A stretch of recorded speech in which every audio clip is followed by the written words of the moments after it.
I'm going to do it. Yes, I'm going to do it. I'm going to buy a Power Pong robot if, Samson, you can guarantee me that I'm going to improve 3 levels during the next 12 months.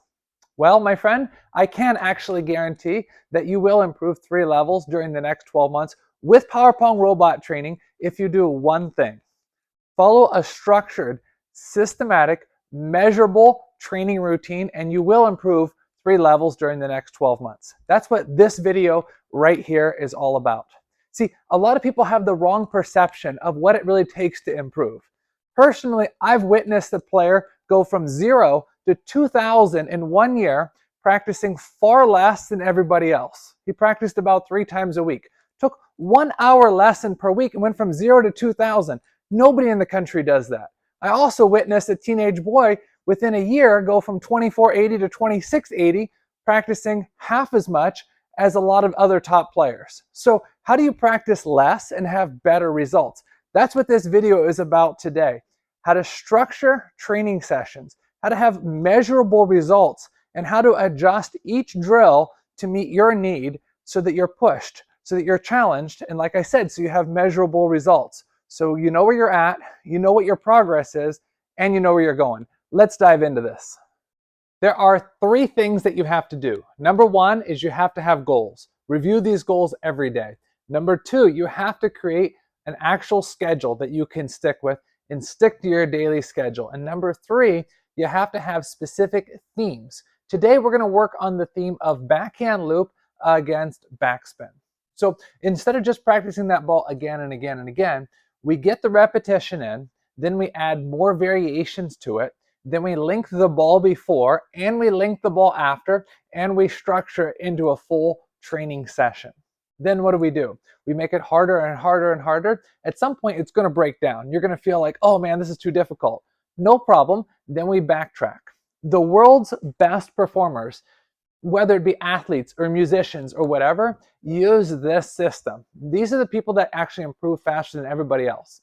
They've got the system to push the outside fringes to make it so difficult, much harder than competition, that they break down. And then when they break down, they narrow it down, they isolate, and they work on that aspect again and again and again. Then they make it more challenging to the point of breaking, and then they isolate. And they do this throughout their entire session. So today, I'm going to teach you this particular skill. So let's dive into the first theme that we're going to focus on today. The first theme is backhand loop against backspin. Check it out as I walk you through the app. Just for illustration purposes, we're going to do backhand loop against backspin as our sample drill. So that's going to be our theme for this session, is backhand loop against backspin. We're going to set the speed to 13. We're going to set the spin to -2. We're going to put the trajectory up fairly high and then sample it. The trajectory is a little bit high. I'm going to put the trajectory a little lower, and I'm going to move the ball slightly more to the center. Let's sample it. That's perfect. So our theme for this session is backhand loop against backspin. That's our theme. We really want to improve that. So we're going to practice that one and get good repetition. That's stage 1. Stage 2 is doing the exact same thing with some footwork. So ball 1 is there. We're going to clone it. We're going to put ball 2 right there. Then we're going to do exactly the same thing with some movement. This is stage 2 of the theme of backhand loop against backspin. Move for the wider backhand, move for the middle one, and we're going to just repeat that again and again and again. Now stage 3, I really like this one. We're going to hit scatter. So scatter, you can see those black dots. It's going to give you a range. We're also going to hit random and shuffle placement.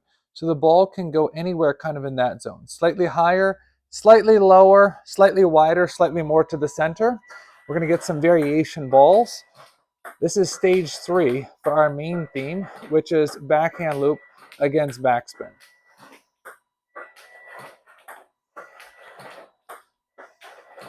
Okay, so what else is important?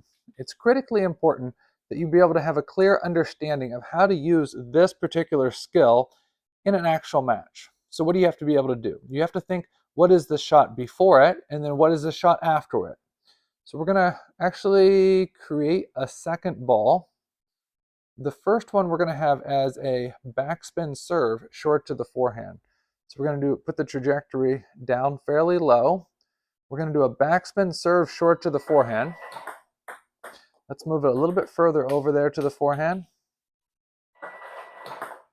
Good. Followed up by a backspin ball there.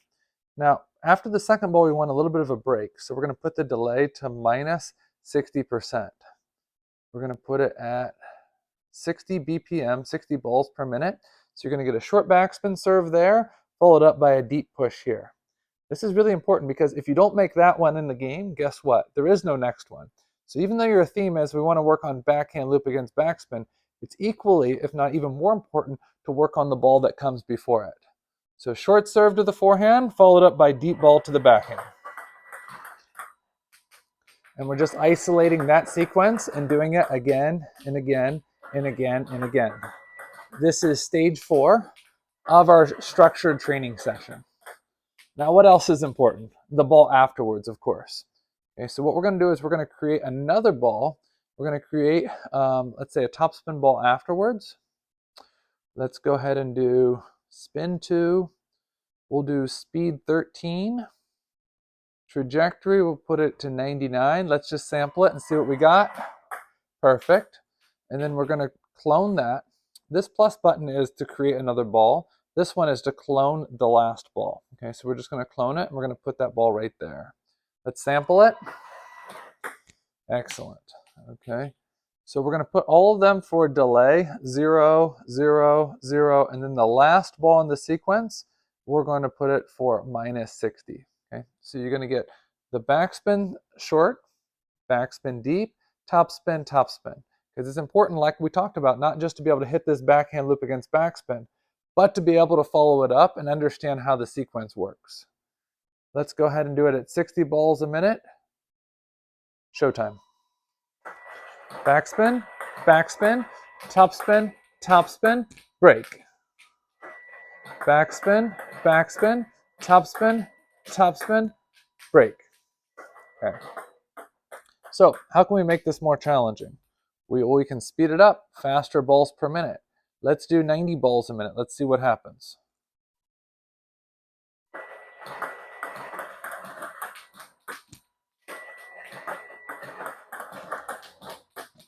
What else can we do? We can use scatter. So you see all those balls now have a range, so it's not exactly one location. Now it's going to be more of a range. What else can we do? We can make that ball into the serve feature, and then we can hit shuffle placement on these to make these random. That makes it even more game-like. And we can make it faster. We can make these balls wider. We just challenge ourselves more and more. There will be a breaking point, and I promise you, there will be a breaking point at which you feel like, man, my technique got broken down. I really don't feel this combination between the short one and the long one. So what do? You delete balls 3 and 4, and you just go back to that.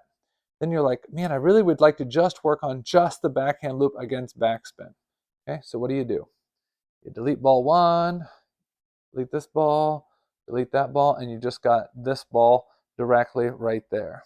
Maybe we turn off the scatter, and we just work on that ball again and again and again.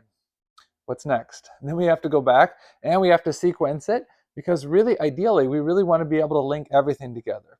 Short, medium, long serves, deep backspin ball, followed up by topspin, smashes, lobs, counter loops, and everything else. So most people, they wrongly either practice simple drills just like this again and again and again, or they complicate things by practicing so many different things that nothing really feels like it's improving. As I mentioned earlier in this video, the best improvers on every skill, whether it be sports or anything else, they have this system that they use. They isolate and get the repetition and do that again and again and again. Then they challenge themselves by making it more like a competition. They get actually more difficult than a competition by making it wider or faster or whatever. They reach the point of breaking down, then they tone it back, get the basics good, and then they challenge themselves again. If you use this system, systematic, then more game-like. Systematic, then more game-like. Isolating one skill, isolating this skill, isolating this skill, isolating this skill. You're going to have structured training and you're going to have progress this year. It's also equally important to play matches. It's important to be able to play with other people and to be able to test out how are my skills working against other people. I'm Samson Dabina. Thanks for watching. If you're seeing this video on YouTube, Make sure you hit that like and subscribe button and turn on the bell for more notifications. I'll see you soon.